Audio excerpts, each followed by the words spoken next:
Oh, yes. Oh, we love to go after yes, the youngs, even though our beloved producer, Jennifer, is a cusp Gen Z gal. Oh, she's but she's a hard worker. She's practically Gen Z alpha. She's so young. Isn't that the term, Gen Z alpha?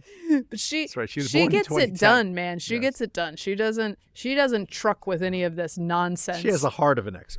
She has a heart of an Xer. Okay. Young Congress aides publicly defy bosses, upending tradition. Representative Henry Cuellar's top staffer in his Laredo office welcomed the chance to work for the conservative Democrat, despite the fact that they came from different parties and managed one of the worst paid offices in Congress. But Cuellar's vote against Republican-led legislation barring transgender girls from participating in school athletics from women and girls was a bridge too far for Jose Sanz, Cuellar's district director. So Sanz resigned and weeks later announced a bid for the Republican nomination to challenge Cuellar in November. It goes on. Congressional staff, other congressional staff, and these are the ones that tick me off. Organizing on the Hill. This guy had an objection, resigned, runs. That's legit. Yeah. That ain't dirty pool. We're fine with that. Yeah. Organizing on the Hill. Perhaps the most prominent example of staffer activism in recent years is the creation of the Congressional Workers Union. 18 offices of members of committee staff have unionized since the House voted in 2022 to protect aides who collectively bargain.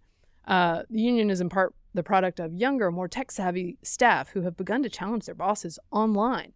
Aides have exposed toxic lawmakers publicly, especially on the anonymous social media forum Dear White Staffers.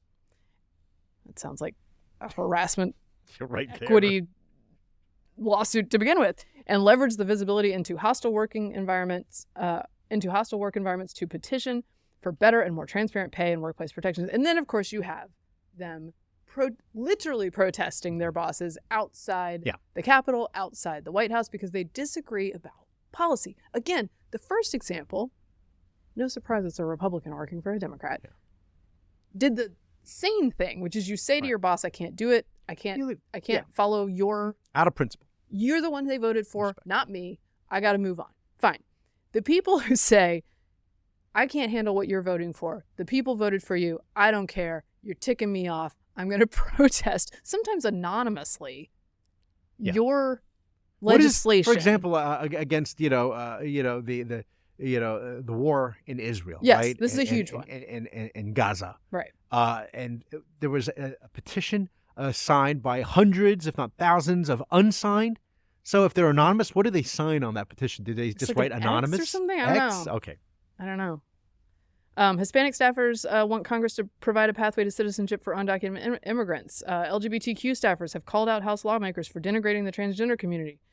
Staff associations representing staffers of colors oppose legislation eliminating the House's diversity and inclusion office. It's like, guys, someone fire them.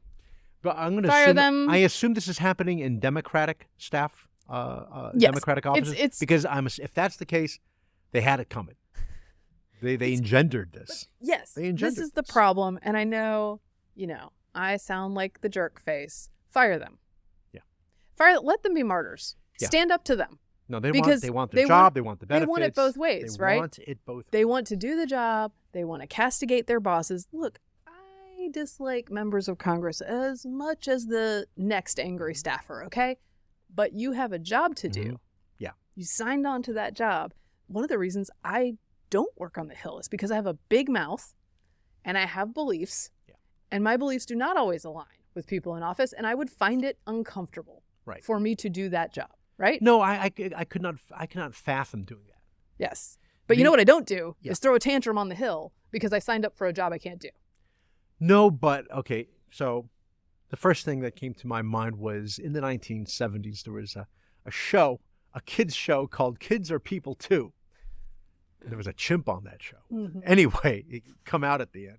There's that, that movie, that horror movie that came out, and there's a terrible scene where the chimp goes insane. But in any event, that's how they feel. Like, hey, we need to be heard, and they feel this way. Yeah. The second thing, Mary Catherine, is do you think that they want it both ways because they're used to getting it both ways because it goes all the way back to their parents who coddled? Do you think it's a parent situation? Bad parents? Does it go back to the coddling of the parents? Far be it from me, because I don't know how my kids will turn out when they're employees to cast aspersions. Mm-hmm. But look, there's clearly something There's a glitch here. But part of the glitch is, I will say this, I can't speak for all of their parents. I can speak for adults in these organizations. Often these kids are adults, but they aren't acting like adults. The adults in charge need to tell young people this is unacceptable. If you don't do that, they will continue to think it's acceptable and continue to work within that incentive structure.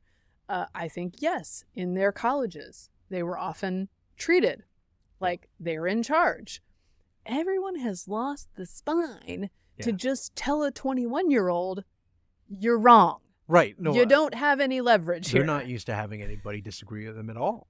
Right. And I feel like just as I wrote in my book, End of Discussion, available on Amazon.com in 2015, an underused phrase is, your concerns are noted. Mm-hmm. That's it. That's it. Go back to your job. That's it. It doesn't need to go any further than that. You have no power.